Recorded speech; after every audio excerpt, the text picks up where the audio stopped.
Big pass Parvati கமருதீனோட வீட்டுக்கு letter ஒண்ணு எழுதியிருக்காங்க அப்படிங்கிற தகவல் தான் சமீபத்தில கிடைச்சிருக்கு. அது என்ன லெட்டர்? என்ன நடந்திருக்கு? அப்படிங்கிறது தான் இந்த ஒரு வீடியோல நம்ம பார்க்க போறோம். தமிழ் பிக் பாஸ் சீசன் 9ல நம்ம எல்லாராலயும் மறக்க முடியாத ஒரு நிகழ்வா மாறுனது, விஜய், பாரு மற்றும் கமருதீன் இவங்க 2 பேத்துக்கும் ரெட் கார்ட் கொடுத்தது தான். அதுக்கப்புறம் ஒட்டுமொத்த சோசியல் மீடியாவுமே இப்போ அவங்க என்ன பண்ணிட்டு இருக்காங்க அப்படிங்கிறத அவங்களோட எதிர்பார்த்துட்டு இருக்காங்க. அந்த வகையில சமீபத்தில தெரிய வந்திருக்கிறது என்ன அப்படின்னா, பிக் பாஸ் வீட்ட விட்டு போனதுக்கப்புறம் விஜய், பார்வதி கம்யூனிட்டினோட ஃபேமிலி மெம்பர்ஸ்க்கு மெசேஜ் ஒண்ணு அனுப்பியிருக்காங்க.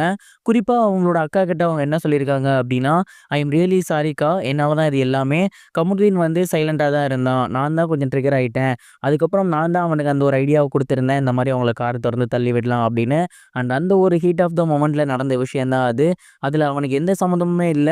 எல்லாரும் சொல்றது போல நான் அமைதியா இருந்திருந்தேன்னா, கண்டிப்பா அவனும் அமைதியா இருந்திருப்பான். நான் ஒண்ணு பண்ண போய் தான் அவனும் அத பண்ணி, இப்ப நாங்க 2 பேருமே வெளிய வந்துட்டோம். கண்டிப்பா இது உங்களுக்கு ரொம்ப கஷ்டமா இருக்கும் அப்படிங்கிறது தெரியும். என் மேல உங்களுக்கும் சின்ன வருத்தமும், கோவமும் இருக்கும். அது எல்லாத்துக்குமே சாரி. கண்டிப்பா நடந்தத மாத்த முடியாது. பட் இதுக்கப்புறம் அந்த மாதிரி நடக்காம இருக்க என்ன பண்ணணுமோ, அத நான் கண்டிப்பா பண்ணுவேன். என்னால உங்க ஃபேமிலிக்கோ, இல்ல உங்க ஃபேமிலில இருக்கக்கூடிய மெம்பர்ஸ்க்கோ ஏதாவது கஷ்டம் ஏற்பட்டிருந்துச்சு அப்படின்னா, மனசார சாரி கேட்டுக்கிறேன். அண்ட் கண்டிப்பா இதெல்லாம் கொஞ்சம் சால்வ் ஆனதுக்கப்புறம் உங்கள வந்து நேர்ல பார்த்து இத நான் எக்ஸ்பிளைன் பண்றேன். கமருதீனுக்கும் சரி, உங்களுக்கும் சரி, இத தாண்டி எனக்கு என்ன சொல்றதுன்னு தெரியல. அண்ட் இது எதுவுமே பிளான் பண்ணி பண்ணது கிடையாது.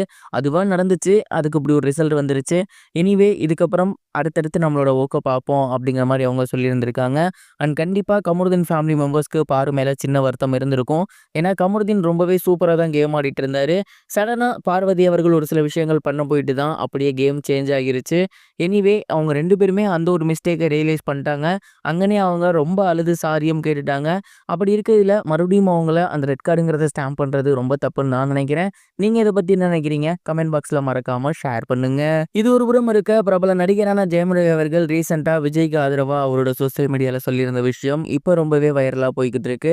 பிரபல நடிகரான விஜய் அவர்களோட கடைசி படம் தான் ஜனநாயகன். வரப்போற பொங்கலுக்கு அந்த ஒரு படம் ரிலீஸ் ஆகுறதாக இருந்துச்சு. ஆனா சென்சார் போர்ட் இஷ்யூவால இப்ப அந்த படம் தள்ளி போயிருக்கு. அண்ட் இதற்காக முதல் செலிபிரிட்டியா ஜெயம் ரவி அவர்கள் வாய் தொறந்திருக்காரு. இந்த ஒரு கடினமான சூழல்ல உங்களோட படம் வரல அப்படிங்கிறது ரொம்ப ரொம்ப மனசுக்கு சங்கட்டமா இருக்கு. அண்ட் கண்டிப்பா இந்த நேரத்துல உங்களோட தம்பிகள்ல ஒரு தம்பியா நான் உங்க கூட நிப்பேன். அண்ட் இந்த பொங்கலுக்கு உங்க படம் வரலையே அப்படின்னு கொஞ்சம் கூட கவலைப்படாதீங்க. உங்க படம் என்னைக்கு வருதோ அன்னைக்கு தான் எங்க எல்லாத்துக்குமே பொங்கல். கண்டிப்பா உங்க கூட எல்லா பயணத்திலயுமே நாங்க இருப்போம் அப்படிங்கிற மாரி சொல்லியிருந்தாரு. அண்ட் இந்த ஒரு விஷயம் இப்ப சோசியல் மீடியால ரொம்பவே வைரலா போகுது. இத்தனைக்கும் ஜெயம் ரவி அவர்கள் நடிச்சிருக்கக்கூடிய பராசக்தி படமும் அன்னைக்கு தான் ரிலீஸ் ஆக போகுது. அப்படி இருக்கையில அவர் இவ்வளவு பெருந்தன்மையா அத பத்தி பேசியிருக்குது. விஜய் சாருக்கு சப்போர்ட்டா நின்றுருக்குது அப்படிங்கிறது விஜய் ரசிகர்களால மிகப்பெரிய அளவுல பாராட்டப்பட்டு வந்துட்டு இருக்கு. அண்ட் கண்டிப்பா படம் என்னைக்கு வருதோ அன்னைக்கு தான் பொங்கல் நான் நினைக்கிறேன். நீங்க என்ன நினைக்கிறீங்க? கமெண்ட் பாக்ஸ்ல ஷேர் பண்ணுங்க.